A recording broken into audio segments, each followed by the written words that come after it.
লাহৰীঘাটত উত্তাল প্ৰতিবাদ হাতে হাতে প্লে কাৰ্ড লৈ উত্তাল প্ৰতিবাদ সাব্যস্ত কৰে।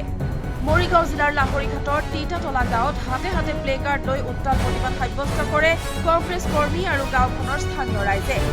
অসম পুলিচ হাই হাই, হিমন্ত বিশ্ব শৰ্মা হাই হাই, অসম চৰকাৰ হাই হাই আদি শ্লোগানেৰে উত্তাল হৈ তোলে পৰিৱেশ।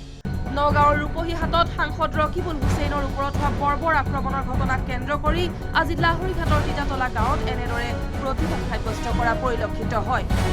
উল্লেখ্য যে অতি কম সময়ৰ ভিতৰতে দোষীক কৰায়ত্ব কৰি জেল হাজতলৈ প্ৰেৰণ নকৰিলে অসমৰ প্ৰতিখন গাঁৱতেই এনেদৰে প্ৰতিবাদ সাব্যস্ত কৰা হ'ব বুলি অসম চৰকাৰক হুংকাৰ প্ৰদান কৰে কংগ্ৰেছ কৰ্মী আৰু গাঁওখনৰ স্থানীয় ৰাইজে।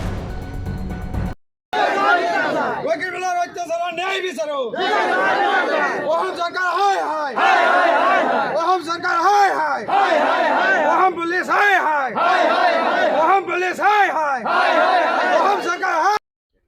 প্ৰতিবাদ সাব্যস্ত কৰিছো। আজি 3 দিন হ'ল ৰকিবুল এজন সাংসদ গৰাকীৰ ওপৰত যি অত্যাচাৰ হৈছে, বৰ্বৰ অত্যাচাৰ, মানে এনেকুৱা অত্যাচাৰ হৈছে, মানে জংগল ৰাজৰ নিচিনা চলি আছে আমাৰ অসমখন।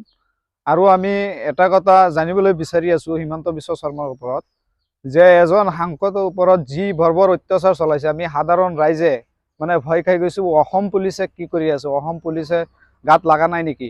অসম পুলিচে শীঘ্ৰেই এৰেষ্ট কৰিব লাগে। চক আৰু এটা কথা কৈ আছো যে হিমন্ত বিশ্ব শৰ্মা যাতে গৃহমন্ত্ৰী পদ ত্যাগ কৰি দিয়ে, যদি দোষীক শাস্তি নিদিয়ে, আমি গোটেই গাঁৱে চুকে আমি প্ৰতিবাদ সাব্যস্ত কৰিম।